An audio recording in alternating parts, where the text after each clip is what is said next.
ฮัลโหลสุรินทร์นะจ๊ะถ้าว่าเขาแกงข้าวกำมุกเพิ่นหรือคนจะแอปซี่เขาต้องเตรียมเป็นนี้นะคะ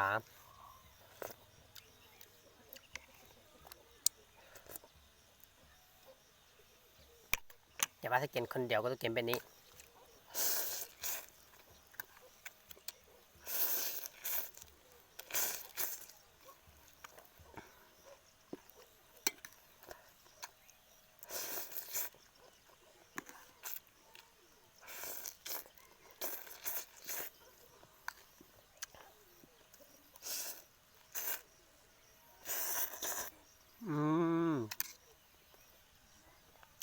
เรากินคนเดียวเนี่ยมันสลายหำ